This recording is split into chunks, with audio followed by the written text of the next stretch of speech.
નમસ્કાર દર્શક મિત્રો, મિરર ઓફ ધ વર્લ્ડ ન્યૂઝમાં આપ સૌનું હાર્દિક સ્વાગત છે।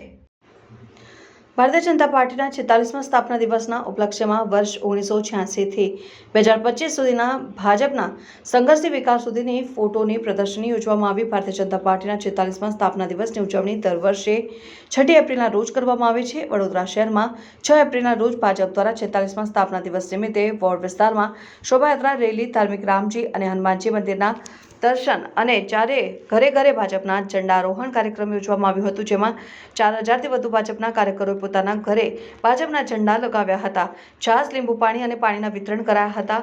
છેલ્લા 3 દિવસથી ભાજપના સક્રિય સદસ્યોના સંમેલન યોજાયા હતા અને હવે તારીખ 10 થી 12 એપ્રિલ દરમિયાન દરેક વોર્ડમાં વસ્તી જોડો અભિયાન અંતર્ગત 314 સ્થાનો પર ભાજપના અધિકારીઓ, પદાધિકારીઓ જશે।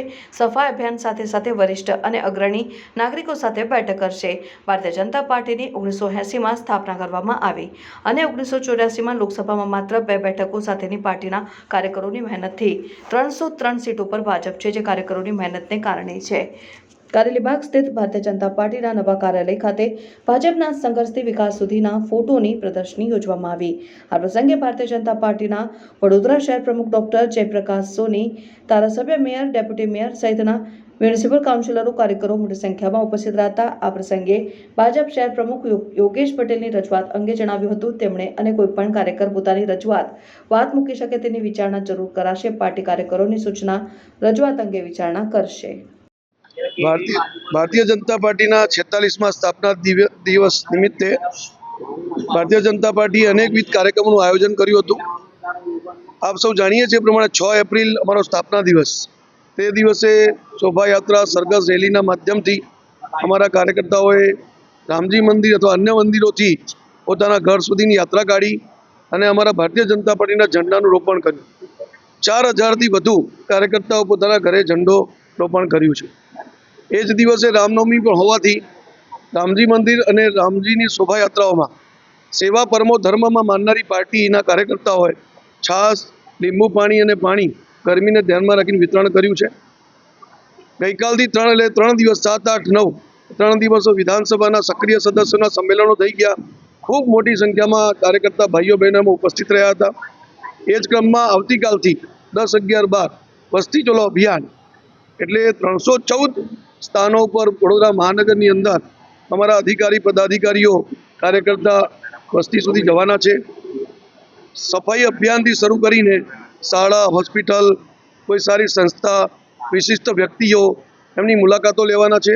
અંતમાં બૂથ સમિતિની બેઠક પણ લેવાના છે।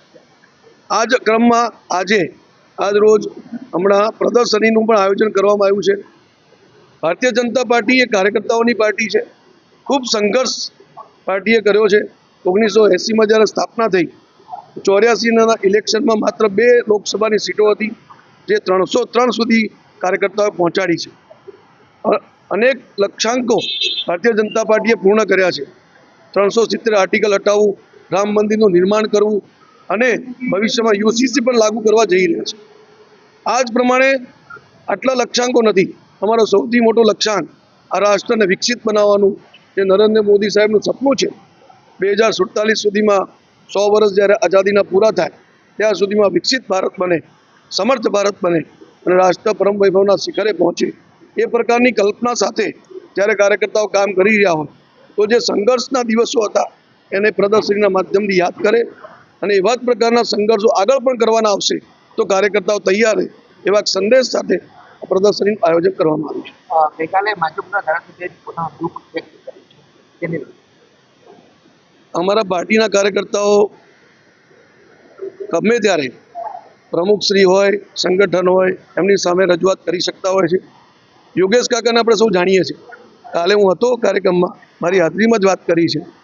એ મજાકીય અંદાજમાં એમને વાત કરી, દુઃખ વ્યક્ત નથી કર્યું, પરંતુ અપેક્ષા વ્યક્ત કરી છે। અને પાર્ટીમાં કોઈ પણ કાર્યકર્તા પ્રમુખશ્રીની અપેક્ષા વ્યક્ત કરી શકે છે અને પાર્ટીની પણ જવાબદારી છે કે જે પણ કાર્યકર્તાઓ અપેક્ષા વ્યક્ત કરે છે એમાંથી સર્વવ્યાપી, સર્વસમાવેશી સંગઠનની રચના થાય એનો વિચાર કરવામાં આવે।